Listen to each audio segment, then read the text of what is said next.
How's it going, everyone? Stellar here today. We're going to be adding a camouflage to this weapon, so I just wanted to show you guys the quick and easy process of how to do that. So basically all I'm going to do is just add in everything that makes up the layers for this weapon into a subfolder, and we're just going to call it base.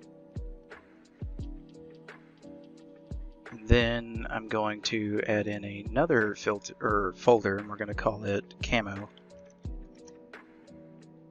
So this weapon that you see here, I just got done texturing it in a video. So if you'd like to see that, check out the description or go to my channel and find it.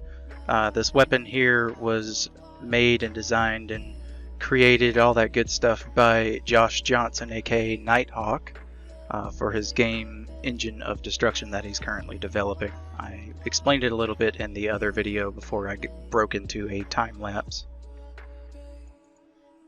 And so, yeah, basically I textured this whole thing, and I decided, since I lost the audio for that time lapse that was originally just going to be me yammering on about making these textures, I figured I'd make the camouflaging of this gun an actual video. So let's go ahead and get into it.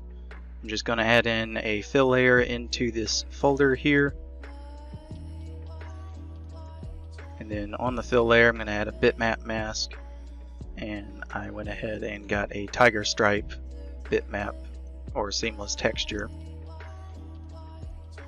I'm going to change the projection over to planar projection and just kind of increase the scale a little bit here.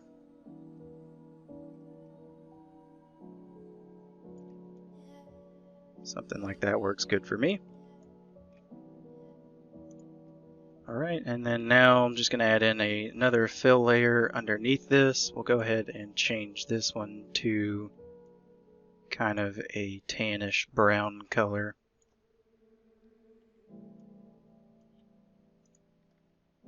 And we're just going to make it to where it's color only. And then for this one, I'm going to kind of do like an OD green color.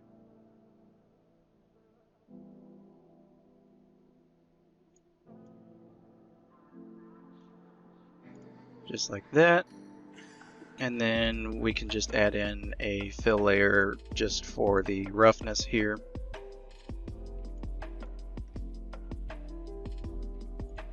And then we can add in another fill layer, and we're just going to make it height. I'm going to add a bitmap mask onto this. Search up some noise here.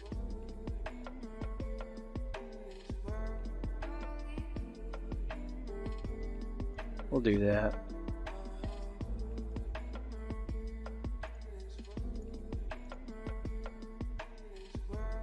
Increase the height.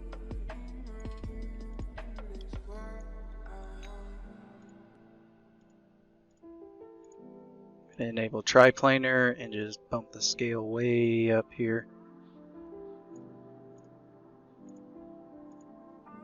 And we can turn down the height information. We just kind of want it to have that rough spray painty look, if that makes any sense. Some sort of edge, or not edge, but kind of just graininess to it. So we have our camo here in this folder.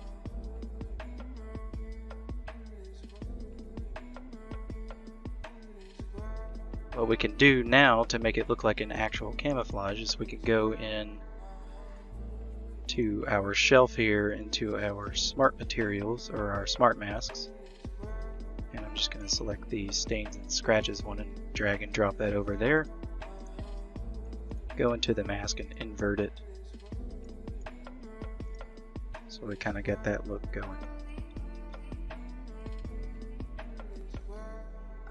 So I do want to include our height information that we've added to this, and to do so, what we're going to do is go into our base here,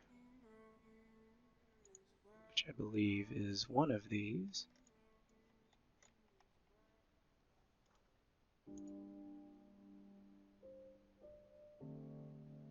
And it would probably load a bit faster if I'm not working in 4K with a bunch of post-processing stuff on, but you know, it is what it is.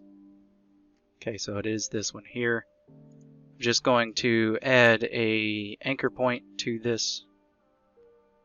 Go into our mask editor here. And then in micro details, I'm just going to enable micro height. For our micro height, we're just going to go over to the anchor points.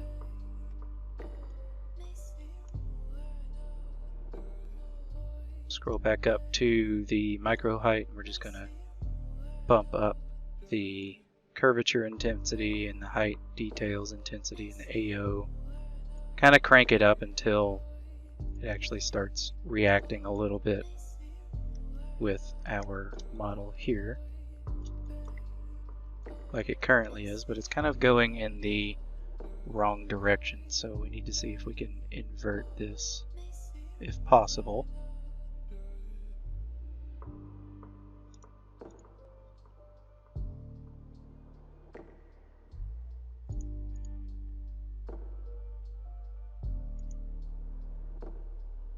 So I've inverted it, now it's kind of spread out where we want it to be.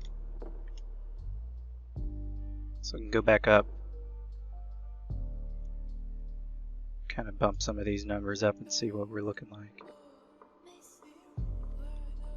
But something like that works for me. We can go in and obviously change things later on if we need and want to, but I'm pretty happy with how that is. If we want to make our stripes look a little bit better, all we gotta do is add a filter and a blur to that filter. We could leave it like this and it would kind of look like spray paint cans did it, but I kind of wanted to make it look like somebody took the time into masking it out, but I just want to drop those sharp edges so it's a little bit better to look at.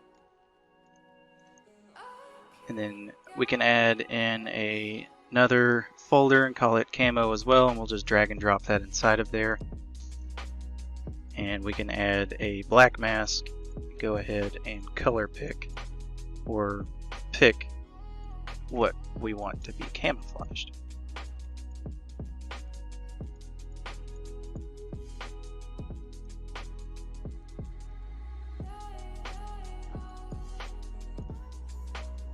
Okay, I'm pretty happy with that. We'll leave it as it goes, and we can go ahead and copy this folder, go over to the other texture set here.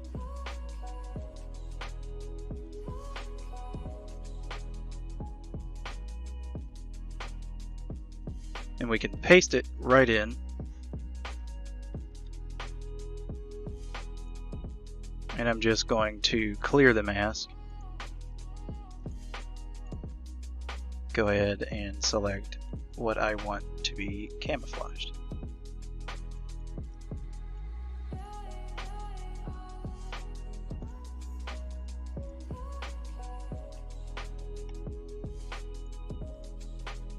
So I'm just going to go in and kind of tweak some things here just to kind of break it up, add to or take away some of the wear and tear. The lower is going to have more wear and tear on it because it's manipulated more than the upper receiver is.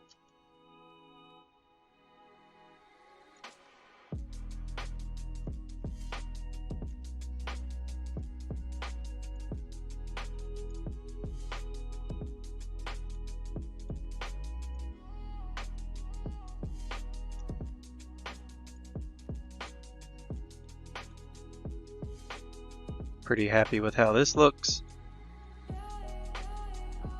So another thing we can do is add some color variation, but I feel we don't really need it because the black marks and everything are kind of doing that job for us. But what we definitely need to do is add some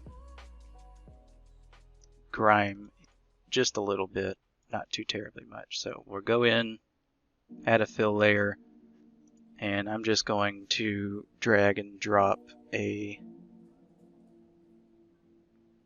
smart mask onto this just so we can have some roughness variation, that kind of stuff. So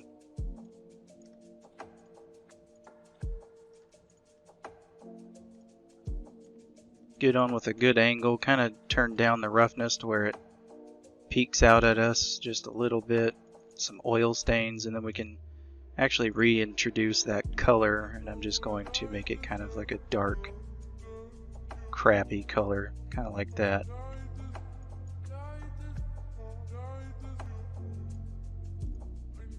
Just a little bit of dirt. So I'm just going to copy this and go over back to set 1 and paste it. So now that we're back in this set, I'm just going to go ahead and paste what I copied from the other one.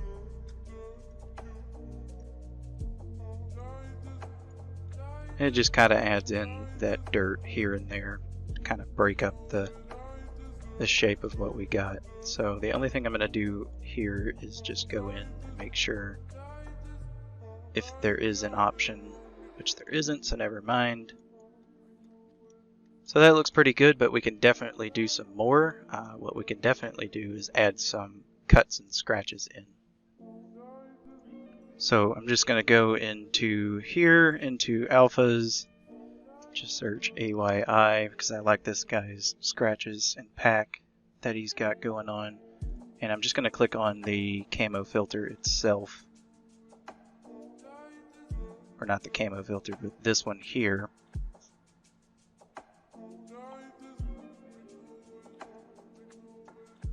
Just go in and add some manual scratches and cuts.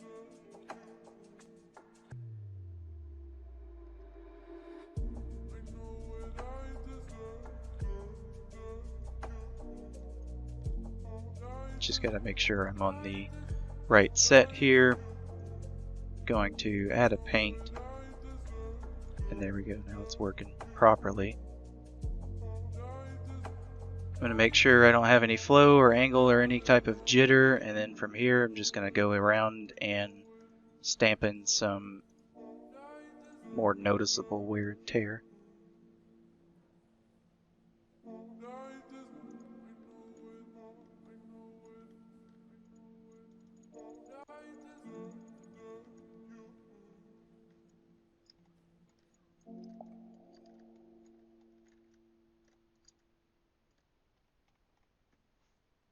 So around big logos like this here, it's definitely good to go back in with some actual alphas and chip away at the edges. It will 100% help sell that it is in fact painted and part of your height. So if we do something like this,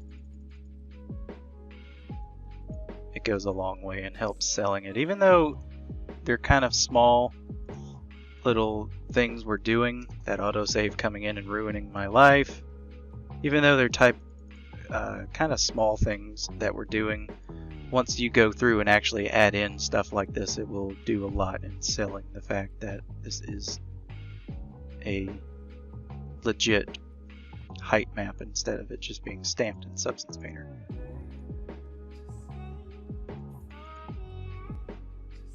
But you don't want to go too overboard with it, because there is such thing as going too overboard. Just enough to kind of make it look good. You can even do stuff like that. So, just continuing along, basically just doing all that, just adding random edge wear here and there really makes a huge difference.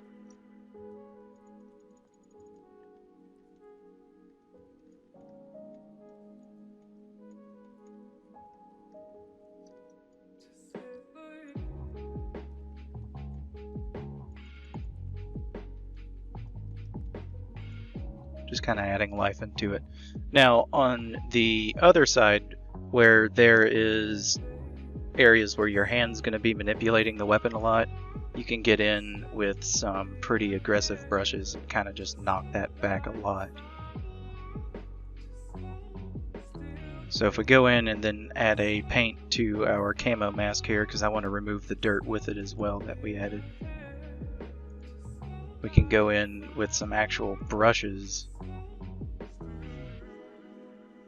and I like to use dirt brushes because they work best for me.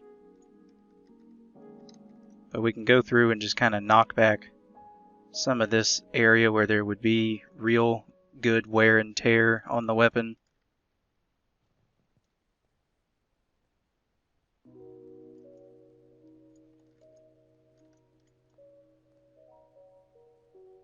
Areas where we want to hide some seams.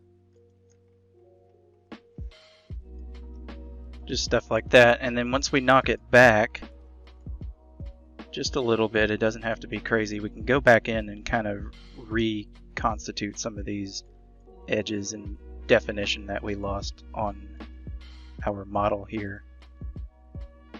And you're like, what does that mean? What does he mean? He's not speaking English right now.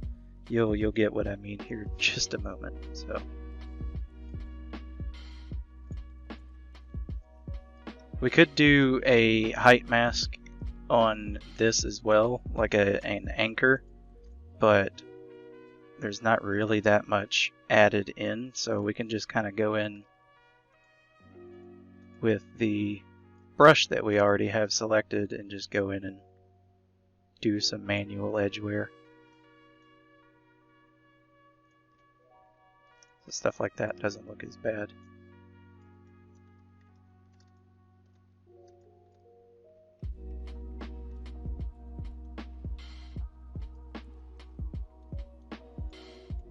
So, what I mean by going back and reconstituting some of what we've taken away is once I get through with all of these little areas right here, I'm going to go ahead and get rid of a decent amount of space right here, and especially right here. Going back in and reconstituting those, since we did it on our actual mask here, if we were to go into our alphas and pick a nice, sharp, defined brush like this one here, and we just turn off our jitters that it loves to keep on. So if we go back in and press X and give it back, it actually looks like the paint's been chipped away, like so. And hopefully right now I'm creating some oh wow in people's heads right now. It took me a while to consider doing stuff like this, and once I've actually started considering doing stuff like this, it's really helped. And just popping stuff, make it looking a bit more realistic.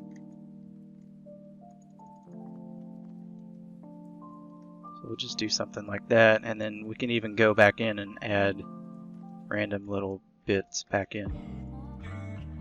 Sometimes you might see me double and triple clicking, is just because sometimes I feel it could look a little bit darker and better. But yeah, just going back in and getting areas to come back, bringing them back to life like so, definitely helps make it look a bit more believable as far as wear and tear goes. We could do something like that as well. And then we can actually go back in and get rid of that, just where it has a bit more believable wear. So I'm going to go on this side now and do pretty much the same thing.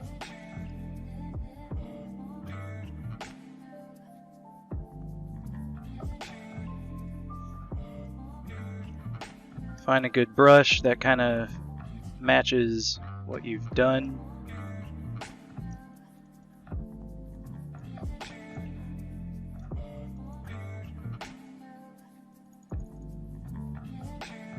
Just like that.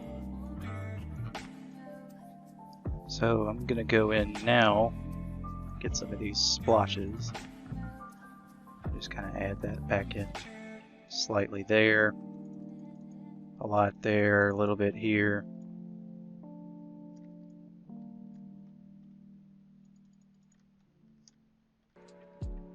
We'll just leave this side like it is. So yeah, that's pretty much it as far as texturing goes, doing camouflage.